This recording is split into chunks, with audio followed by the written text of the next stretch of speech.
오늘 아침에 그 본문서는 스님들은 산철 죽비를 놓았습니다.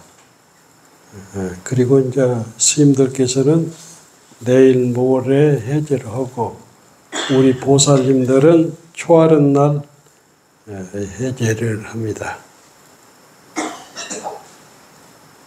오늘은 금강경을 공부를 쭉 했는데 뒤에 가서 금강경에 대해서 말씀을 드리고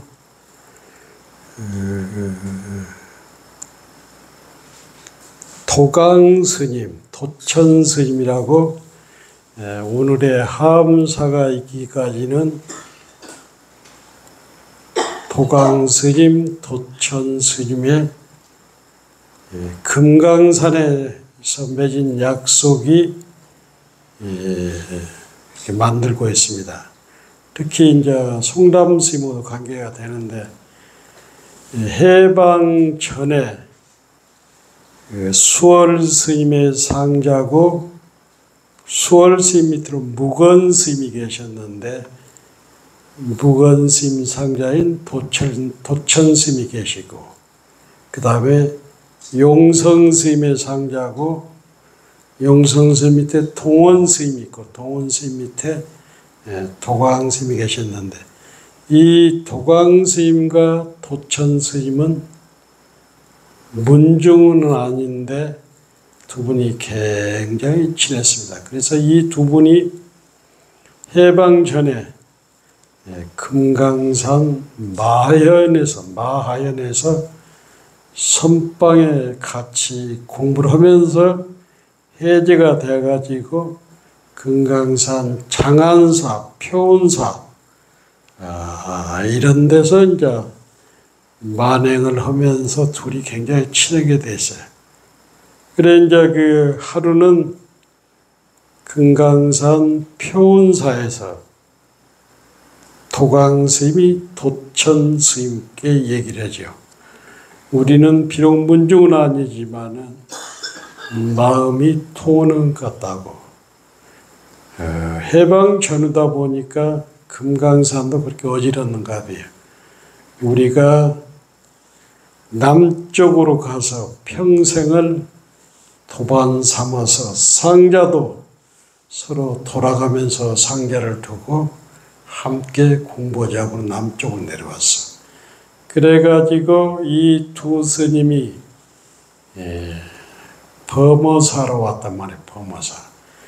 범어사로 와가지고 전라도 해남 신안 쪽으로 이렇게 거처를 잡으러 다녔는데 여의치 않아가지고 이분들이 전라남도 담양의 보광사에서 자리를 잡게 되는 거라. 전라남도 보광사에서 담양에서 자리를 잡을 그때 인천용화사의 정강스님은 강주에 나주 다보사 주지를 끝나고 강주 계림동 뚝방에 살 때란 말이에요. 그때 이제 1945년도에 정은 송담스님이 강주 서중학교를 졸업하고 졸업하는 날 바로 출가를 했어. 그래가지고 이 송담스님이 강주 무등산에 자운선언에서 계를 받지요. 그래가지고 이제 그때 6.25가 1945년도에 송담스님이 출가를 하죠. 그래가지고 이제 천강스님은 망공스님한테 인가를 받고 보림을 하고 있는 거예요. 계림동 뚝방에서. 그래서 이제 낮에는 계림동 뚝방에서 장사를 하고 밤에는 송담스님 같이 정진한 거예요. 그러니까 그 당시 송담스님은 출가한 지도 얼마 안 됐기 때문에 정강스님 보림을 하면서 송담스님이 공부를 가르치고 있어. 그때 이제 도광스님이 자주 정강스님을 찾아다니면서 저희들이 이렇게 선방을 지었으니까 보광사에 와서 좀 사십시오. 여러 차례 권하니까 그 정성에, 도광스님의 정성에 감복을 받아가지고 전강스님이 송담스님을 데리고 담양 보광사로 갑니다. 그래서 담양 보광사에 오신 송담스님이 부처님 전에 발언을 하죠. 발언을. 저는 무건을 10년 해서 불생불멸 깨달음을 얻어서 여액주하는 그 발언을 해. 그래서 그때 이제 송담스님은 담양 보광사에서 무건하고 정진했고 정강스님은 참 이름을 날려서 범어사 조실, 망월사 조실 하면서 정강스님을 이제 송담스님 보호를 한 거예요. 근데 만 10년 만에 보광사에서 송담스님이 깨달음을 얻어, 깨달음을 다. 그때가 1957년 송담스님 31살 때라. 송담스님은 다 깨달음을 얻어가지고 오도송을 딱 짓는 거예요. 그 오도송을 한번 아주 시가 좋습니다. 항매산 뜰 앞에는 봄눈이 내렸는데 차가운 기러기는 북쪽을 향해 날아가는구나. 무슨 일로 10년을 헛되어 힘을 허비했던고 달빛 아래 섬진강 대강 흘러가는구나. 이 오도송을 딱 정강스님이 보고 깜짝 놀라면서 인가를 해. 그래가지고 바로 이 전법계를 주는 것이 아니라 57년도에 깨치는데 그때 당시 망월사 조실이 정강스님이었어. 정강스님이 망월사에서 송담스님을 딱 불러가지고 그때 당시 유명한 춘성스님 그리고 수덕사 방장을 지낸 해암스님을 증명법사로 모시고 전법계를 탁 내려. 법도 아니요 법 아님도 없으리. 법 없는 것이 무심이더라. 어느 날 가을빛이 많이 있어 강가 소나무에는 흰구름이 날더라. 그래가지고 이 전법계를 딱 주고 대중한테 다 공표를 한 거예요. 그래서 이제 송담스님이 깨달음 얻은 거예요. 그래가지고 1974년도 12월 12일 날 정강스님이 열반을 해가지고 송담스님이 법보선 용화선은 조실로 간 거예요. 근데 이 도광스님하고 정강스님 인연이 깊어. 그래가지고 이제 그 보광선언에서 담양의 보광선언에서 정강스님이 조실을 했는데 그때 도광스님이 완전 도광스님이 대중 시봉을 잘하니까 수원 용주사 주지로 가게 된 거예요. 수원 용주사. 그래서 수원 용주사에서도 대중을 잘 모시고 산 거예요. 인기가 있는 거예요. 근데 정강스님은 굉장히 자유스러워. 도광스님은 만행을 가더라도 도시락을 싸가지고 가고 소금하고 기름만 가지고 다니는데 정강스님은 좀 자유스러운 거야. 그래가지고 그래도 법이 있으니까, 정강스님 법이 있으니까 용주사 조실로 모셔. 그래가지고 그러니까 수원 용주사가 도광스님 인연으로 정강스님 문도가 살려는 거예요. 그래가지고 도광스님은 범어사 주지로 가는 거예요. 그러니까 도광스님의 어떤 원력으로 해서 정강스님 문도들이 용주사에 정착을 하는 거예요. 그래서 이 도광스님하고 도천스님은 어떤 사이냐면, 이 도광스님은 전라도 저쪽 섬이 고향이단 말이에요. 그래서 이제 도천스님하고 범어사 살면서 고향 쪽으로, 섬 쪽으로 이렇게 만행을 가서 어디 자리를 잡으려고 한 거예요. 그랬는데 홍도에 만행을 갔는데 전남대학교 대학생들이 홍도에 온 거예요. 그런데 두 스님이 얼마나 30대 때 깨끗했는가, 두 스님이 얼마나 깨끗했는가, 그때 전남대학교 상대를 다닌 법정 스님이 두 스님하고 인연이 있는 거예요. 그래서 며칠을 거기서 있는데 도천 스님이 워낙 잘 살고, 그건 뭐 홍도 같은 데야 뭐 개도 있고 뭐 홍어도 있고 해물도 있는데 이 두 스님들은 철저히 산 거예요. 그래서 법정 스님이 거기서 마음을 굳혀, 대한민국에도 저렇게 여법원 스님이 살구나 하면서, 그때 이제 법정 스님은 목포에 정혜원이라고 그 학교 다닐 때 그 절에서 다닌 거예요. 그래서 법정 스님이 나도 출가를 해서 도천 스님 같은 스님이 되겠다, 원력을 센 거예요.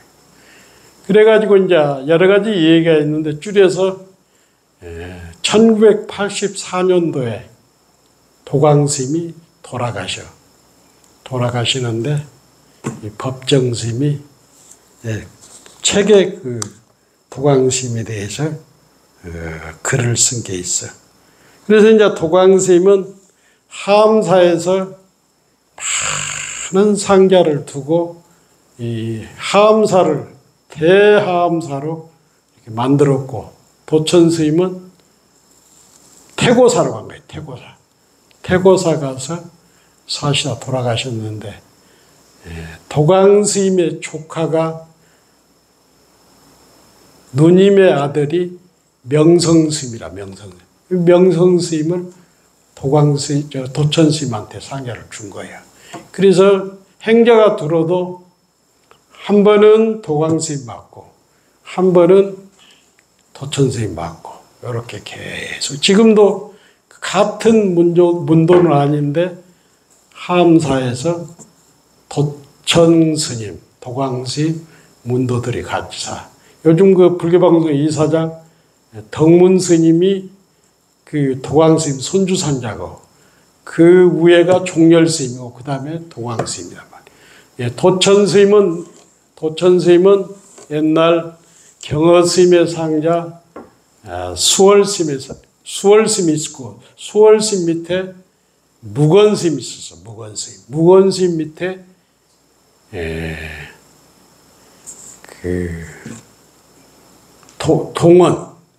무건스님 밑에 상자가 도천스님이고, 그 다음에 도광스님은 제일 위에는 용성스님 밑으로 상자가 동원스님. 그러니까 동원스님 상자에 도광스님 있고 도문스님 있어. 어람스님 원사라고. 이렇게 해서 이렇게 내려온 거야. 그래서 하암사는 문중은 다른 스님들이 사는데도 싸움도 않고 아주 주지도, 한 번은 도광스님 상자하고 한 번은 동원스님 상자가 그 노스임 상자하고 도천스님 상자 그렇게 이렇게 내려온 거예요. 이게 우리나라에서 본사주지를 가장 많이 한 스님이 도광스님이란 말이에요. 하엄사, 해인사, 용주사, 범화사 본사주지만 네 군데를 했어. 그래서 여러분들이 잘 모르지만은 그 정강스님이나 용주사 문도는 도광스님한테 굉장히 감사하게 생각해요. 도광스님한테. 원래 문중이 떠들이로 살았어.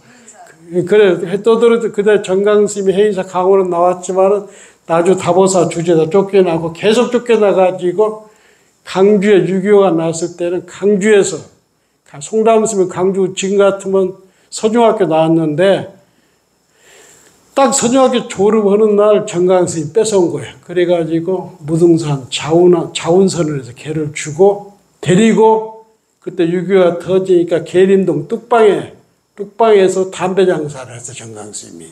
그러면서 송담스님을 기른 거예요. 그래서 그 송담스님을 정강스님을 모신 분이 도광스님이다. 도광스님이 모셔가지고 송담스님이 거기서 10년 지내고 나서 이 개송이 나와서 도인이 된 거예요. 그러니까 아무튼 용주사 스님들은 하엄사 스님들한테 고맙게 생각해야 해요. 몰랐죠? 몰랐어요. 예, 몰랐어요. 성선노 스님이 알지. 아무도 모르지. 아무 모르지 그 밑으로는. 그래가지고 이제 송담스님이 깨달음을 얻어가지고 57년도에 정강스님이 조실할 때 전법계를 딱 준 거야. 그래서 정강스님이 1974년도 12월 12일 날 돌아가셔.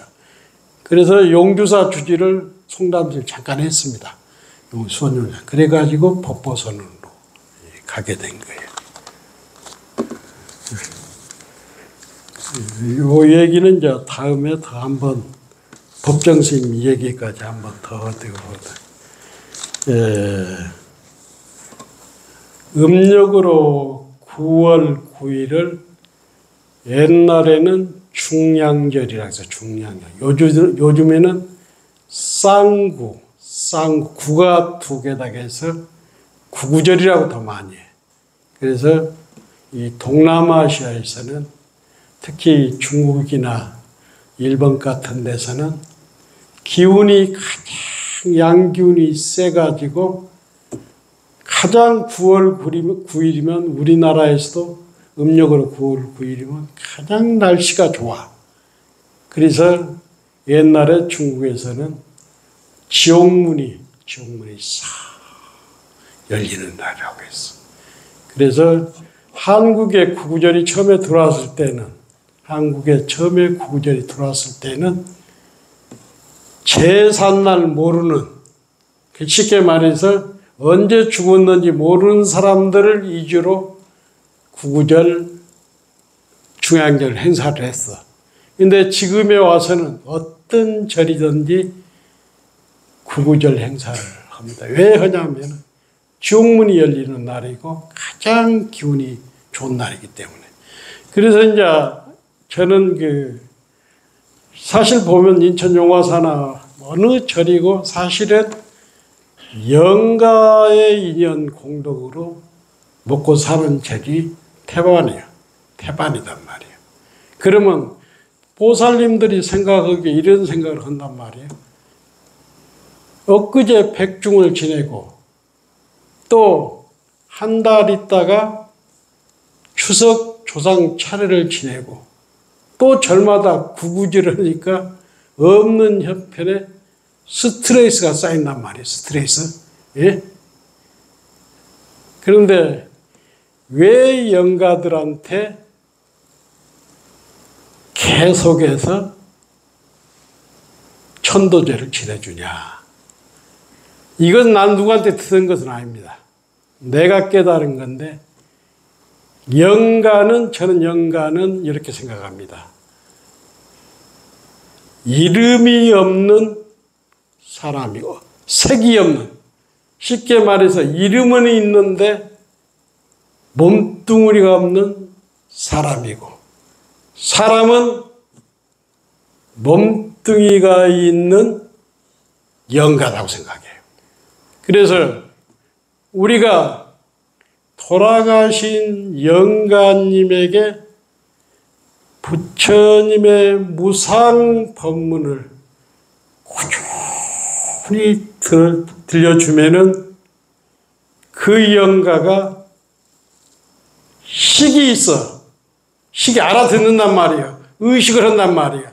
그래서 무상 법문을 꾸준히 들려주면은 영가가 생사가 본래 공안이다.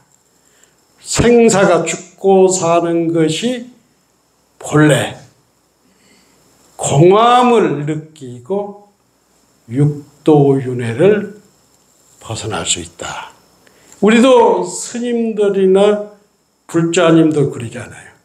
금강경을 계속, 육조당을 계속 보면은 처음 볼 때보다는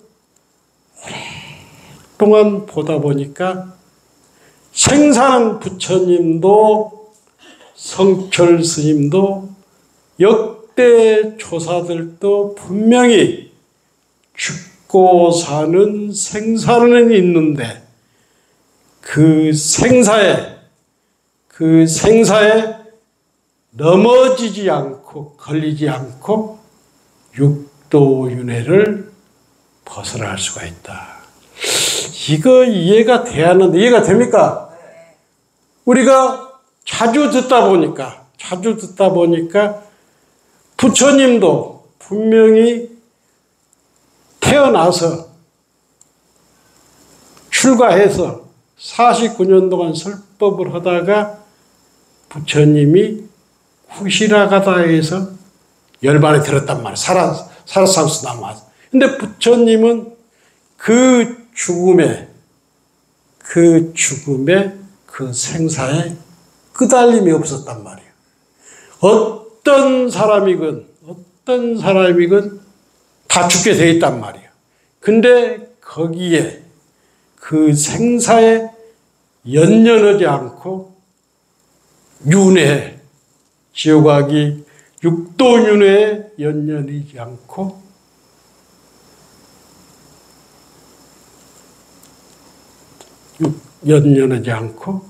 영가는 왕생흥락하고 살아있는 사람들은 생사가 공안지를 알고 이고 등락을 할 수 있는 거라. 그래서 영가천도를 저는 뭐 그렇게 막 거느는 사람은 아닌데 자주 하다 보면은 그 영가들도 생사에 공하고 천도를 지내는 사람들도 이미 무상법문을 알아듣고 또 생사에 집착을 하는 거라. 그래서 영가천도를 자주 하는 사람 집안 치놓고 안 되는 사람 없고. 왜 그러냐면 내가 공해지면은 내가 생사를 벗어나면 영가도 생사를 벗어날 수가 있단 말이에요. 그렇기 때문에 나도 맞고 영가도 맞고 진공묘유가 펼쳐지는데 그 집안, 그 인연이 잘 안 될래 안 될 수가 없다. 제 말에 공감합니까? 이해가 돼요? 저 사람이 어때요? 네, 맞습니다. 네, 그러기 때문에 영가천도를 찾아옴으로써 내가 육도윤회를 벗어날 수 있고 영가도 육도윤회를 벗어날 수 있다는 거예요. 그것을 이해를 하면은 구구절 10만 원 내고도 할 텐데 이해가 되죠? 예, 그래서 영가천도 더 멋지게 설명할 수가 있는데 내가 도력이 없어가지고 이 정도뿐이 못합니다. 오늘은 금강경 사국에 하나만 딱 하고 이 복잡한 거 하면은 내가 강사도 아닌데 여러분이 지루해. 금강경 사국에 중에서 제1구 지범스님이 어떻게 설명하는가 봐요. 범소유상 계시 허망 약견 예상 비상 즉견열애. 이것을 금강경 제1구라고 합니다. 제1구. 무릇 있는 바 상은 다 허망하니 모든 상이 상이 아닌 줄 알면 바로 열애를 버리리라. 그러니까 이것은 뭐냐면 모든 상이, 만약 모든 상이 상이 아닌 줄 알면 곧바로 열애를 버리라. 근데 나는 이렇게 해석을 안 해. 나처럼 해석한 모든 책에서 이렇게 해석을 하는데 나는 간단하게 생각해. 만약 모든 상이 공인 줄 알면, 영기인 줄 알면, 무한 줄 알면 바로 열애를 버리라. 모든 상이 공인 줄 알고, 연기인 줄 알고, 무한 줄 알면, 그러니까 이것을 어떤 금강경 해설서에도 무릇 있는 바 상은 다 허망하니 모든 상이 상이 아닌 줄 알면 바로 열애를 버리라. 이것을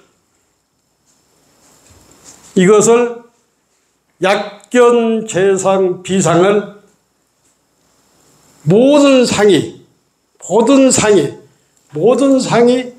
공인 줄 알면, 영기인 줄 알면, 영기고 공이기 때문에 바로 열애를 본다는 거예요.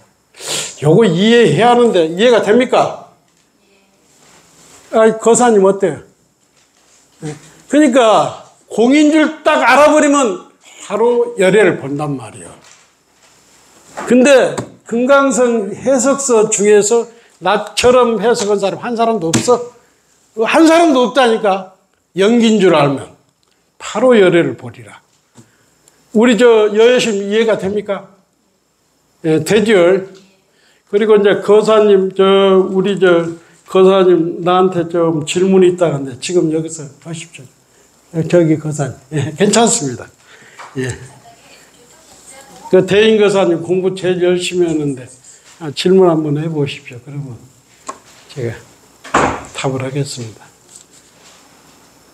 공인 줄 알면, 영인 줄 알면, 무한 줄 알면, 딱 알면 바로 직견 열애를 본단 말이에요. 거사님 질문 한번 해주시죠. 한 생각, 만 생각을 예. 한 생각을 잡으면 한 생각에 더 수렴이 되는데 네. 그걸 일념이라고 하는. 예, 그렇게 한 생각을 일념이다 그죠. 만 생각을 일념으로 돌리라고 하잖아요. 일념이 이제 무념으로 들어가야 예. 깨달음으로 들어가는 길이라고 예. 알고 있습니다만 예.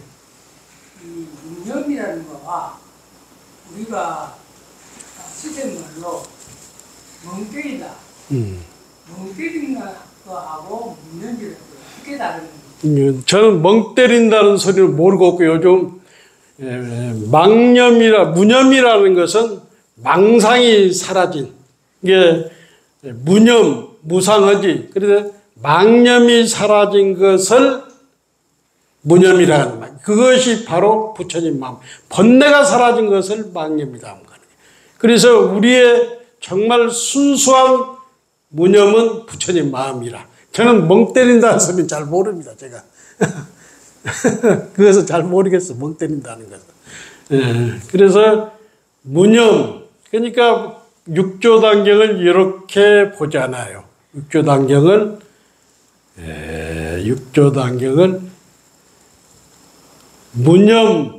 무념으로 본체를 삼고, 종을 삼고, 무상으로 본체를 삼고, 그 다음에 무주로서 근본을 삼으라고 하잖아요. 그래서 수행자는 무상, 무념, 무주, 무의로 사는 것을 부처님의 삶이라고 그러죠. 그래서 멍 때린다는 것은 저는 아직도 뭔지 모르고 있고. 멍 때림이 일종의 망상이나 같을 겁니다. 아, 그래요? 그건 잘 봐. 그래, 멍때리. 근데 무념은 번뇌가 사라진 것을 무념이라고 그래. 이해가 되죠? 그렇게 무념, 무주, 무상은 부처님 마음이란 말이야. 예. 예, 멍 때리는 거 저는 잘 모르겠습니다. 그리고 또 질문 있는 분들 질문하세요. 예.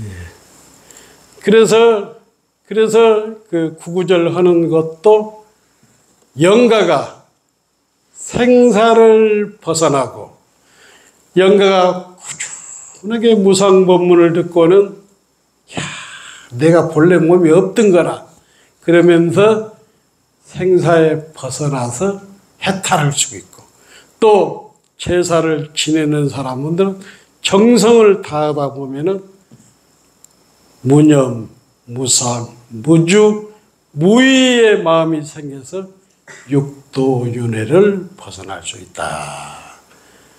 마치겠습니다.